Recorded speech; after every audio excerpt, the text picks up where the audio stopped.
Governor Greg Abbott unveiled a new border security strategy in Eagle Pass, Texas, including the construction of a $131 million base camp for over 2,300 National Guard troops. He also launched a $100,000 billboard campaign in Mexico and Central America, warning migrants about the dangers of illegal crossings and the legal consequences. Abbott emphasized that the plan is part of Texas's ongoing Operation Lone Star and aims to improve border safety and reduce illegal immigration. He called for greater federal cooperation to address the border crisis. Trees in Texas. Do not make the dangerous trek to Texas. For migrants who are now already close to crossing the border illegally, we have billboards providing warning messages in Mexico. They are arrayed across Mexico, but especially along the northern border of Mexico, all the way from Matamoros to Juarez, and many places in between. One says, stop. If you cross the border illegally into Texas, you will be jailed. Another warns, don't come to Texas illegally, you will be arrested. And know this, the Trump administration will prioritize for deportation illegal immigrants who have been arrested, to ensure that as many people as possible are aware of these warnings. These billboards are in several languages, including Spanish, Russian, Chinese, and Arabic. To keep illegal immigrants from entering into Texas, we have built walls and razor wire barriers and deployed buoys and container boxes. We have arrested thousands who got by those barriers. We will continue to aggressively arrest immigrants entering Texas illegally. We will work with the Trump administration to deport them. The message is, do not risk a dangerous trip just to be arrested and deported. Next we will have Rosa Luna, the CEO of the Texas Association Against Sexual Assault, speak to you.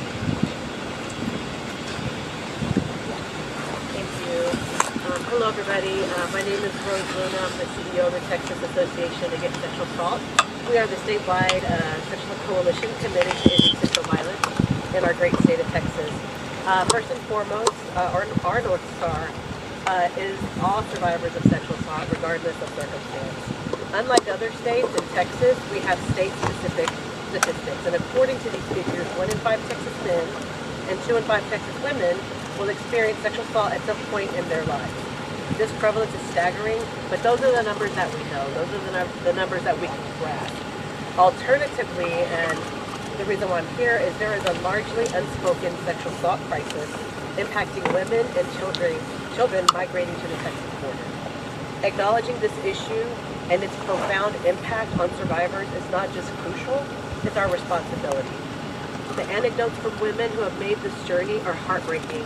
A few years ago, during a visit to an immigration facility in Williamson County, there was a long line of women that waited for me to finish my presentation so that they could share their harrowing accounts of sexual assault.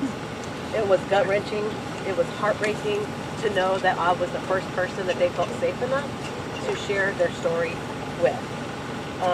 It was very painful, it was very raw. One of the quotes that seared in my brain is, one of them said, the very violence they were trying to escape is the violence that they experienced on the journey here. It's a reminder that there is harm and suffering in this journey. I think the reality is that the price of the journey is very high. It is important for us to recognize that, and it is vital for them to understand that. And most importantly, no one deserves to be raped. No one deserves to be stripped of their dignity under any circumstance. Survivors of sexual assault are not a population that seeks the spotlight, nor are the men, women, and children making decisions on whether or not to make the journey. We applaud the state in recognizing this silent crisis and for acknowledging and elevating this very serious yet hidden issue. Thank you so much. Next is Kim Wall, the owner of the property on which we're located, but also a person who can share with you some harrowing stories that have occurred on this property. We've had several raperies and lots of women that have been found beaten and raped in front of our house, left to die in drainage ditches. where it makes you terrified to go outside of your own house and enjoy your own property. I know that my husband had found 3 different rape trees and he burnt them down so we didn't have to see them. And I don't know if he found more because he quit telling me all the things he found because we were scared.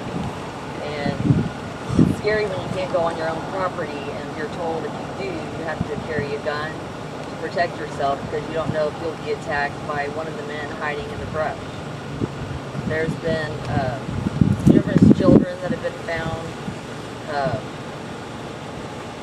different illegals, and we found 3 people that were found murdered this last year on our property, and it's just scary.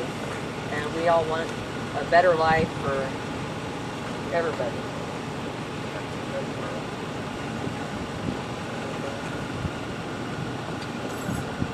Oh, the one that they found in front of the house, she was raped by 12 different men and beaten, left to die.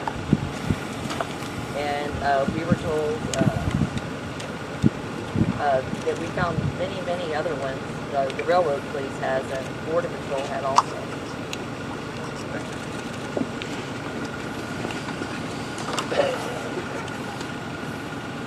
I want to thank Kim and Martine for opening up the property, but more importantly for being able to share their story about the reality of what's happening on a daily basis, especially under the Biden administration with the open border policies that have led to so many sexual assaults, murders like what she talked about on this very property.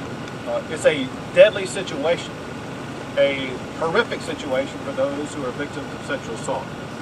A horror that we fully expect to end beginning in about a month when President Trump takes office and shuts down the border and restores safety and normalcy to an immigration process. I'll take a few questions. Governor, I've got a question for you on this, if you don't mind, sir. A lot of these efforts and renewed efforts seem to be physical, boots on the ground efforts. At what point do you think, in your role as governor, you can help affect actual policy out of Washington that comes in the way of law from the highest order? So what Americans expect and what I want to ensure we deliver is making sure that we accomplish one task first, and that is to stop illegal immigration into the United States, and my job is to stop it into the state of Texas. After we accomplish that goal, then we can move on to other goals, and it will be up to the Trump administration and those from Washington, D.C. to figure out a pathway forward. But I don't think any American has any appetite to make reforms in the system until we do 2 things. One is to stop the illegal immigration and show we're going to be able to continue stopping it so that the only immigration that occurs is legal immigration. Governor, you said last month that preparations were underway. You were with Tom Homan to have the necessary changes go into effect on day 1. Can you give specific examples of what changes are going to be made and what you're doing in preparing for that? Maybe the collaboration between the federal agencies and DPS and National Guard. We haven't had any specific examples of what will change. So obviously, I don't have the ability to share with you precisely what the Trump administration is talking about. I can give you some top-level things that Tom Homan, the border czar, has talked about, and that is deportations will begin on day 1. And one preparation for that is that they need more ICE agents. They need more Border Patrol agents. They will be working to administer those, but also to unleash Border Patrol agents as well as ICE agents to do their jobs. Very importantly, over the past 4 years, ICE and Border Patrol agents have been hindered in doing their job. Part of that doing that job is using the ICE agents to locate those who need to be deported and deport them. So you can expect, and I expect, deportations to be occurring very early in this administration. Well, second, are you okay with hey, I'm not even done answering this question. Second, there will be a massive expansion of border barriers with us. One thing that President Trump wants to achieve, that Tom Homan wants to achieve, that we must achieve in Texas, and that is to maintain the resistance. Remember this is a point that I made to and about President Biden repeatedly. There were 3 laws that predated even George W. Bush. A law that requires the president to deny illegal entry, a law that requires the president to detain anybody who does enter illegally, and a law that requires the president to build border barriers. Bush and Obama and Trump did all three of those. Biden did none of those three. What Trump will do, he now knows exactly how to execute these duties in office. And from day one, he will execute all three of those duties. Governor Abbott, you This put a guy, lot of... hold a second. This guy had a question. I'll come back to you. Hold. Family separation is okay? The guy in blue, did you have a question? Same question. Say it again. Do you think the family separation is okay for the country? So I'll tell you what Tom Homan said. Tom Homan said, listen, there's no need for family separations because if there's a person in the family who is in the United States illegally, the Trump administration will deport them. And it's the family that gets to choose. The family gets to choose, are they going to remain together and all go back together? Or is the family going to make the decision that the family will have a separation of the family? That's a family choice, not a choice by the Trump administration. Governor, we've seen the deterrence that you've had from in the water, billboards now, but is Texas, and are you getting the legislature and the state ready to basically almost shoulder the burden of what seems to be a deportation movement that would go through Texas? Do you think Texas is going to be carrying most of this weight? Are we going to have most of the burden of it? So Texas has, and we will continue to do whatever it takes to make sure that we gain control of the illegal immigration that's taking place in the state of Texas, and that means working hand in hand with the Trump administration to assist them in making sure that we close the border, secure the border, and aid them in the deportation process. And I'm not asking you to tip your hand, but can you tell us on some of these high levels if Texas is going to be the main player in this? Because there's Democratic governors in California, in Arizona, in New Mexico, but then you come to Texas, which has the biggest border, and it's a Republican governor, which is in lockstep with Trump. Obviously, because of the size of the state of Texas, because it's the most southern border state, we have 2/3 of the entire mileage between the United States and Mexico is the state of Texas. There's a lot of reasons why Texas will be playing a centerpiece role in closing the border and in the deportation process. However, this is not a Texas issue.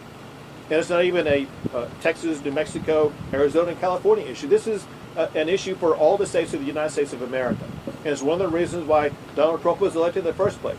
So Donald Trump and Tom Homan and the entire Trump administration will be working in states all across the United States of America to make sure that if there are illegal immigrants being harbored anywhere, especially those who have committed a crime or pose a national security concern, those are the people that Tom Homan is going to go after first to make sure that we restore order and safety into our communities.